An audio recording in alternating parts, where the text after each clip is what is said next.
Okay, we'll kick it off here. So good afternoon and welcome to our regular Thursday Business Agility video podcast. So each week we spend 30 minutes exploring business topics that could be technology topics or things that can help our business owners, so small, medium-sized business owners in Canada. Today our topic is the SMART Guide to Understanding Implementation Methodologies. So as always in our podcasts, we will explore some different insights, some tips and tricks, and some examples, all that kind of stuff. But it's going to be not very technical. That's never the idea here, is to get super technical. And we'll explore practical strategies for small and medium-sized businesses every day. So the format is interactive. I encourage you to send your questions. We've got a live audience on Facebook streaming as well as on the video webinar. So thanks for joining. And so first we'll kick it off with some introductions to our panelists, and then we'll get right into our topic. So with that, I'll turn it over to Samantha. So Samantha is joining us from her office in her car. So we're just showing agile implementation methodologies right from the get-go here. So I'll kick it off and turn it over to you to Samantha to get going and start with the introductions. Yeah, thanks for the introduction. Like Murray said, I am in my car office today, joining from Banff, Alberta. So currently I am sitting in the mountain range. I'm really excited to do this topic today. Implementation methodologies are so important and vital tools as far as any software implementation goes, but even just any project that you're working on. So to start, my name is Samantha NITON-DEFORGE. I work with Accurate Solutions as the Business Solutions Specialist. Hi, I'm Steve Swenson. I've been, implementing accounting systems and ERPs with a number of different methodologies over the years. So it's exciting to talk about it a bit today. And I'm a business solution consultant with Accurate. Thanks, Sam and Steve. I'm Murray QUIBELL. I'm the president of Accurate Solutions. My background, I've been implementing systems and ERP software for a lot of years, more than I care to mention. My background by trade, I'm a CPA with the specialization in IT. And I do have one of the things that I'll certainly relate some of our stories about how we've implemented some stuff. I'll give some examples around that, and certainly from a systems implementation framework. But let's kick off the topic, and I'll throw it back to you, Sam, to introduce the topic, and we'll get into some definitions, and then from that we'll get into some examples and all that kind of junk. But I'll throw it back to you, Sam. Yeah, you bet. So, with our topic today being implementation methodologies, this is something that, every, project utilizes to this, some level of degree, and we most certainly use it day to day in our business. But I guess what I want to start off with is, when we think about an implementation methodology, what is it? What exactly is an implementation methodology? How is it used? Why is it used? And really just sort of educate people on why we use these tools on a daily basis. Yeah, go ahead, Steve, because I think we might start with a quick definition of that. And I think we should. Yeah, I guess typically a methodology is used to structure, plan, and control the process, the project that you're working on. The main thing with implementation methodology is that you want it to be something that's proven. You can repeat it time after time, so every project isn't the same, and it's successful. So I don't want to be winging it every time and just figuring out what I'm doing on every project. If you can do the same set steps over and over again, it allows the project to be a lot more successful, and there's a lot more confidence by the customer and by the staff that are working on it. Now, maybe let's throw some labels out there. Maybe I'll toss it back to you, Sam. I think when we talk about implementations, maybe just do we have a couple of ones that we want to feature, and maybe just talk about some of the common ones?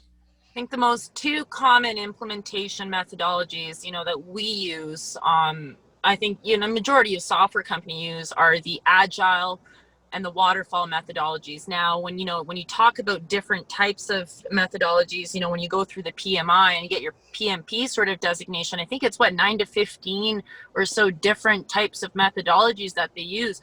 And each and every one of them have their particular use case and their area to use, right? So we typically use Agile and Waterfall. And I like to describe it as, waterfall is more of a linear pattern. It's more everything's on the table. Whereas agile is sort of more in small wins of value, in palatable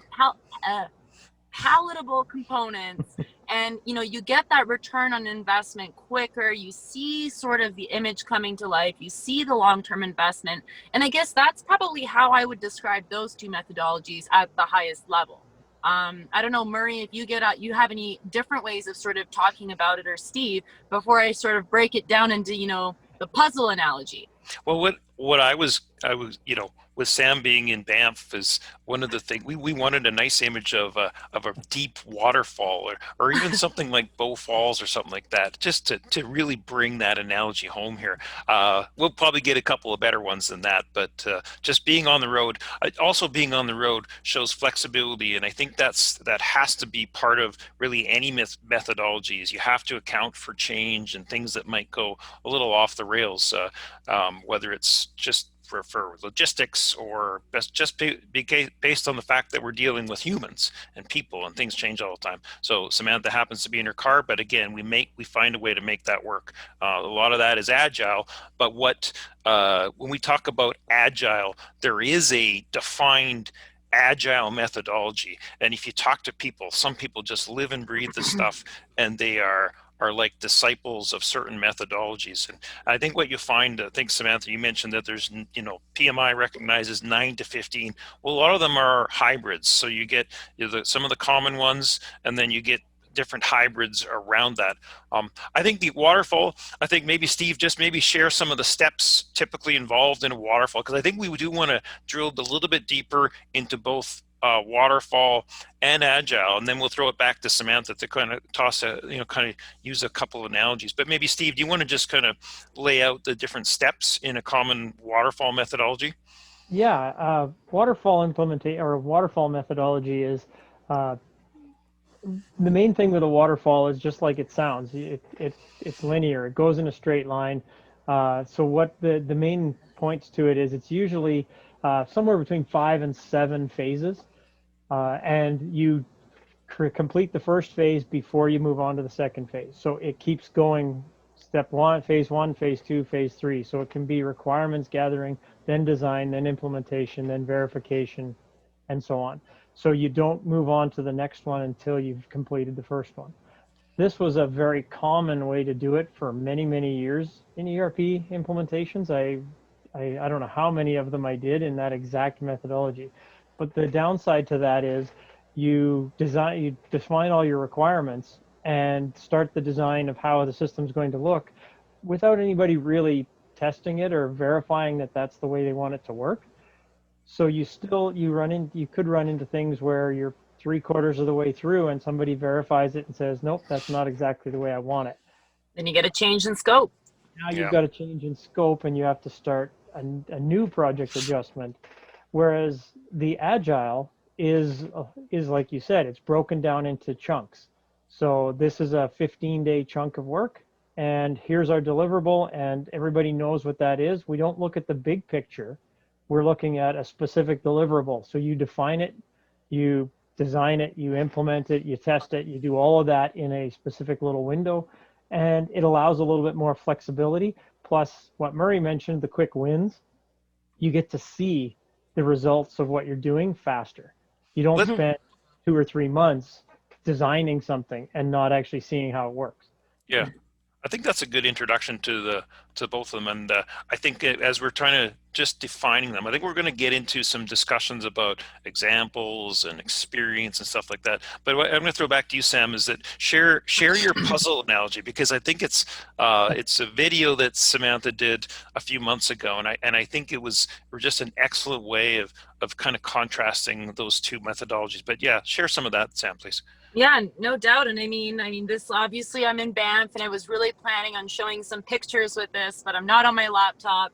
But if you do want to sort of check out more details on this, there is a video that I recorded on it as far as digital transformation goes and implementation methodologies as tools.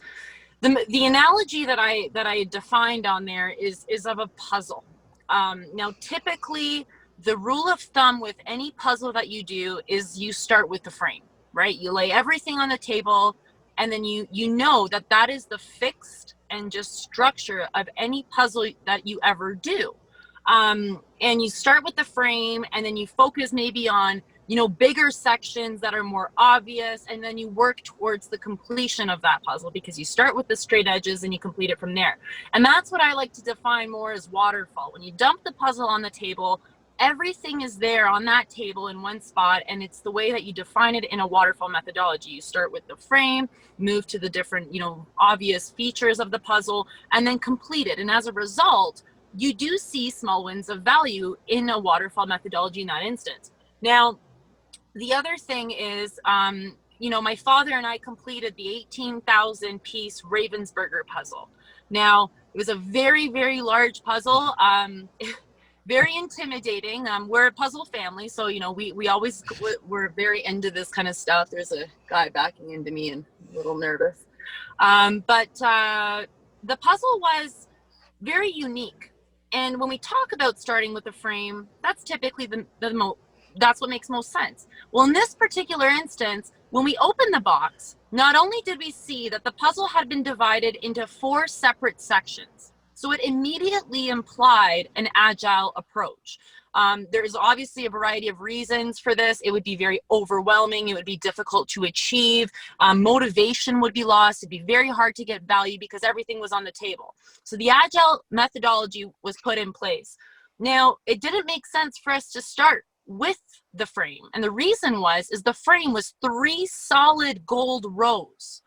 So although that's the rule of thumb for puzzles, it didn't make a lot of sense, because there would be zero value to the image of the puzzle if we started with the frame. So instead we targeted, and it was a world map puzzle, the Ravensburger, I think 18,500 pieces world map. So the maps had longitudes, latitudes, all these different aspects, grids, spheres, and all these different linear patterns on it. So that's how we decided to tackle each and every phase of this puzzle, is focusing on those core needs to start seeing value of the image before we continued on to the next aspect of the puzzle. And I don't want to spend too much time on it, but ultimately making and starting with the frame first made no sense, because there was zero value to the puzzle's beauty, image, if that's the way we started. So if you want to get more nitty gritty on this, definitely go onto the YouTube channel and search for the Digital Transformation Implementation Methodology Tools video, and you'll really see what I'm talking about. Yeah, and I think just to highlight some of the key features of kind of waterfall versus agile, using that example, I think just a couple of things that I would point out is that in that case, you have a large, complex project, 18,000 pieces. Is that right? I mean, yeah, I think it was 18,000 or 18,000 and a half. I'm not quite sure. So what you have complex pieces that it's daunting. And I think we can all relate to examples of projects that if you think about trying to put together 18,000 tasks, if we kind of fast forward into something that we might do in our daily life, whatever kind of projects we're putting together, but 18,000 pieces or tasks is absolutely daunting, especially if they all look the same and they're all organized in the middle of a table, and you look at it and you go, holy crap, where do I start? And I really like the power of, if you just start to start to assemble things and start to get some patterns together and start to get those quick wins, as we mentioned. Yeah. All of a sudden, that's a strategy for, obviously if you're building a skyscraper, there's no other way than to build the foundation first. I suppose you could start assembling components off-site and then putting together. There's methodologies around that. But I think that for getting those quick wins and assembling some pieces together and starting to get some of the structure within it, that's a great way to start, and it just becomes less daunting. So precisely. And I mean, there was a lot of other aspects, as far as the logistics around it, right? I mean, we had to have a table large enough to assemble it. So typically we did it over the winters. It took us a couple of winters to get it done because the patio table was large enough.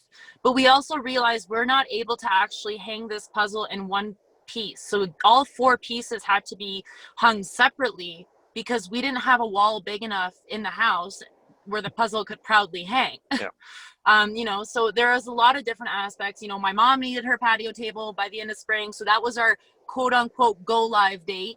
And we had to make sure that we did everything in our power to complete it, which was an enjoyable experience, but it's very similar, right? Yeah.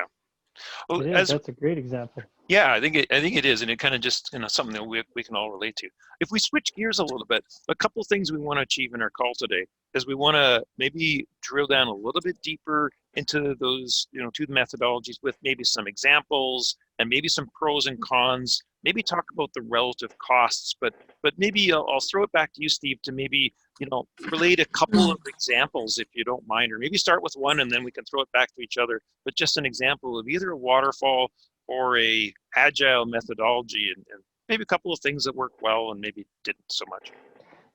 Yeah, I've done, like I said, I've done a lot of implementations over the years where waterfall was the methodology. And we dealt with a number of mid-sized, small companies and really large companies. And it worked really well for all of the different ranges. The only catch was, and the really, really large ones that we dealt with, those ones there, they were great because it forced you to have documentation. You did your requirements, and then you created a specification document before anybody started creating anything. So the waterfall methodology worked really well. The downside was they take a long time.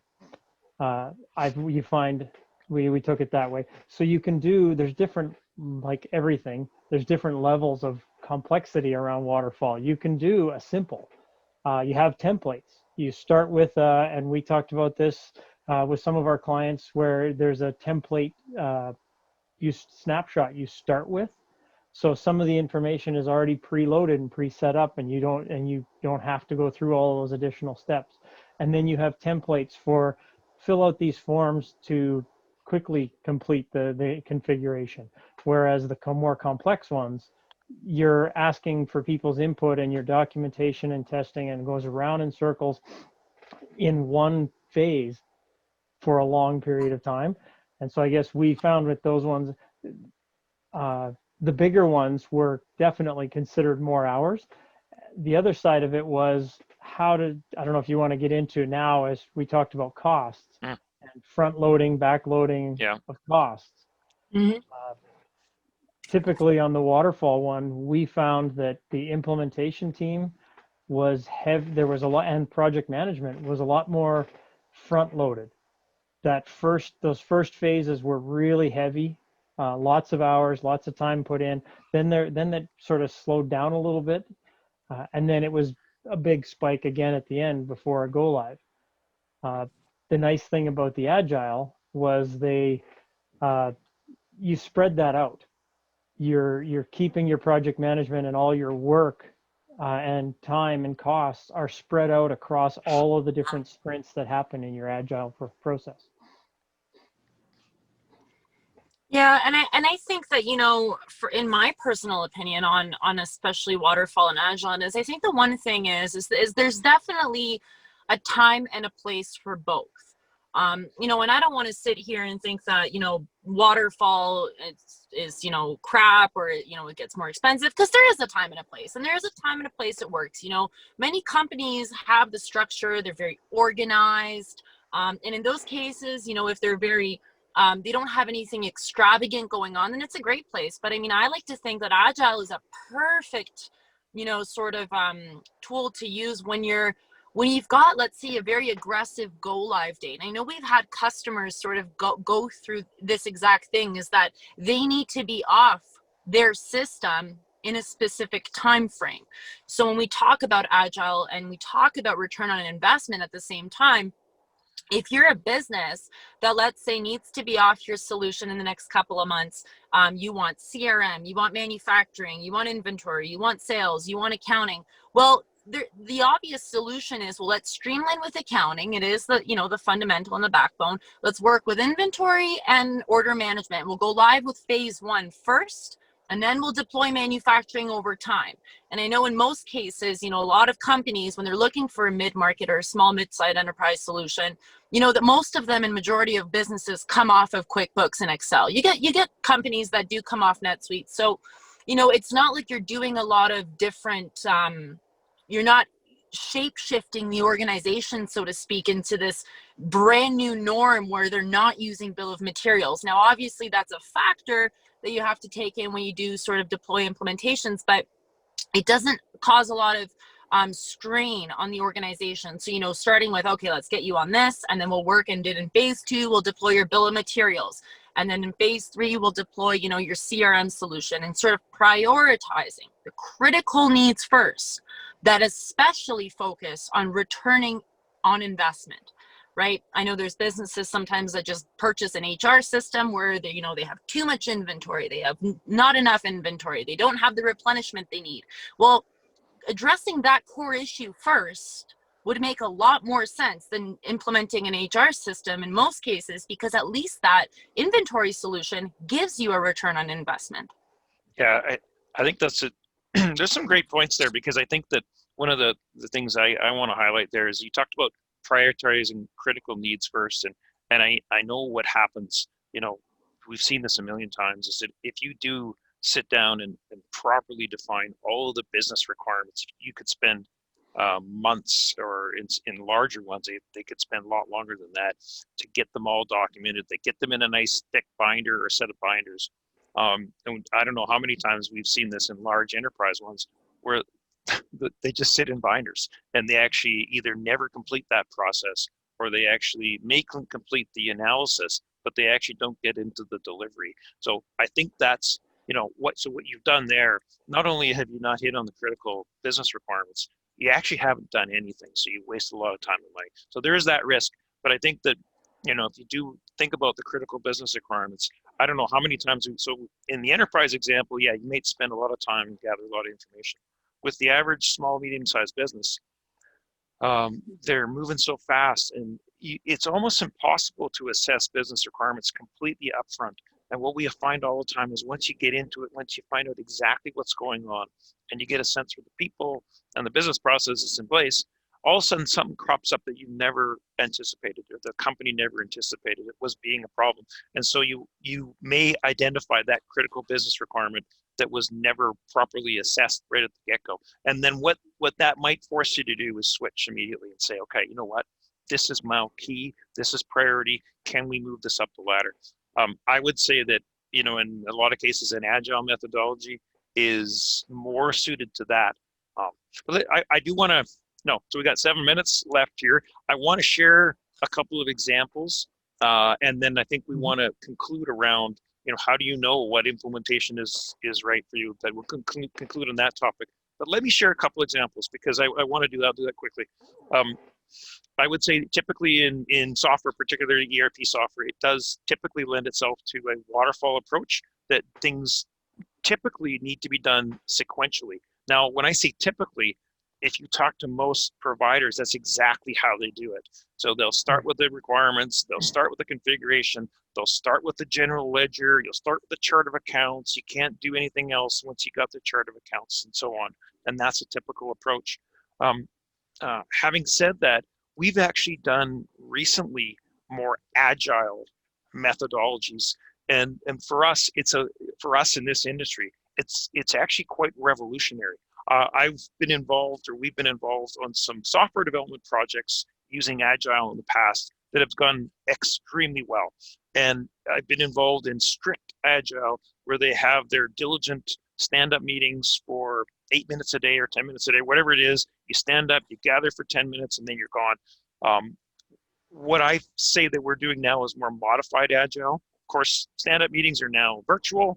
We have them on Zoom. They may not be every day for 10 minutes. We might do them once a week or twice a week. So we're not as strict as a pure Agile, but I do think that it's important to kind of reflect the business requirements that could be unique and the people that are unique. But I've been involved in Agile implementation that was completely strict, and that went well. I don't think that's conducive to ERP, because there is a bit of a hybrid necessary around some sequential nature, but also the ability to be agile. And so that's where we've settled.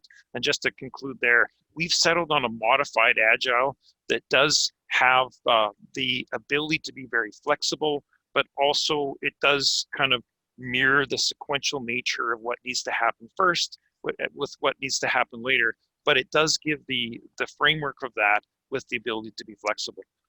Yeah, and I definitely think that yes, there are methodologies also in place that do follow strict rules, strict regulations, like Agile in some cases, and even the 9 to 15 different methodologies. Most of them are hybrid, and I know even specific types of softwares. Like I know when I worked with SAP, they sort of had their own hybrid implementation methodology as well, right? So I think that there's so many different variations of methodologies, and some of them have been combined, some of them haven't. So yeah.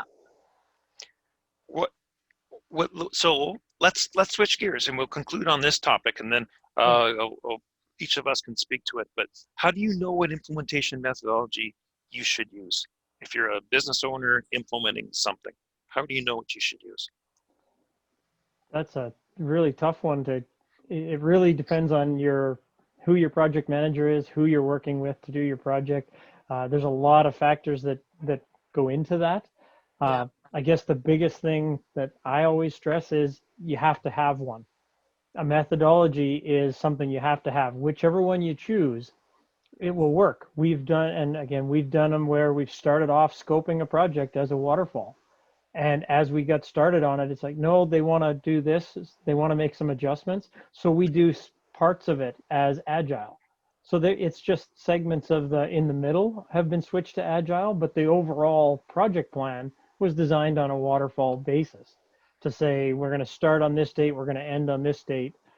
And in the middle, we like, as you mentioned, we went hybrid. So there isn't really a right or wrong to this.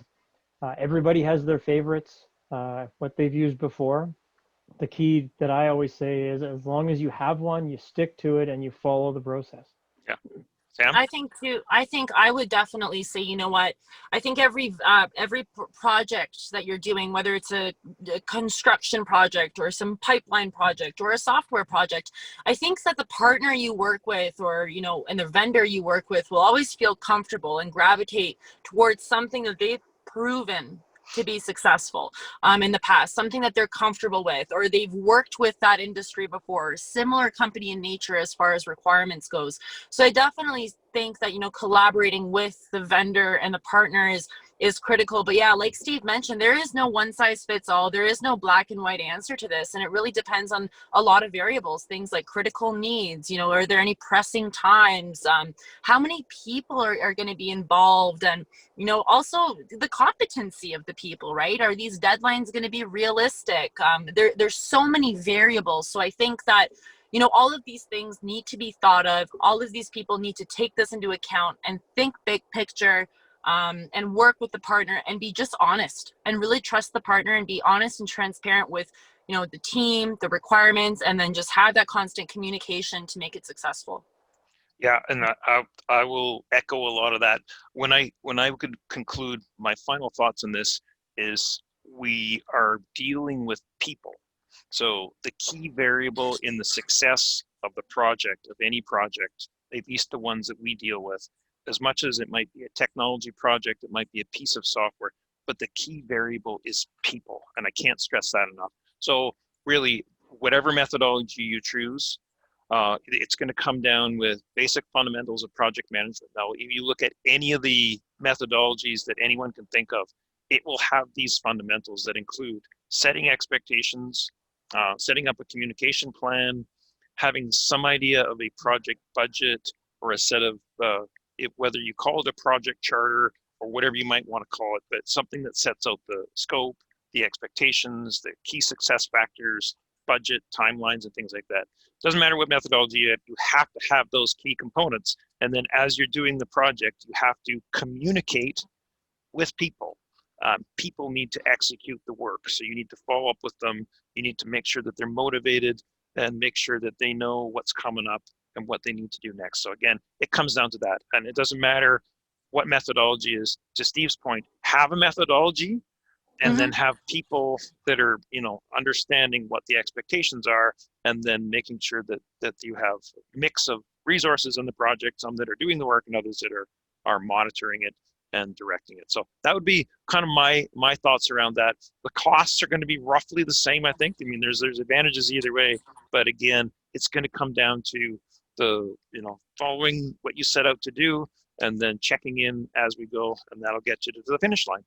Any other closing thoughts? It's 2:30 right now. We'll wrap up. Any other closing thoughts? Otherwise, Oh, the mountains are calling me. So yeah, we will get that waterfall. Get a nice picture of that. We'll post that here, on the archive. I'll give you guys. Get a nice one when you're out in the forest, not in your car. But there we go. There's some mountains. That's good. Okay. Mountains. Thanks, Sam. Thanks for joining us remotely, and thanks for everybody joining us. And look forward to joining us on our next podcast next week.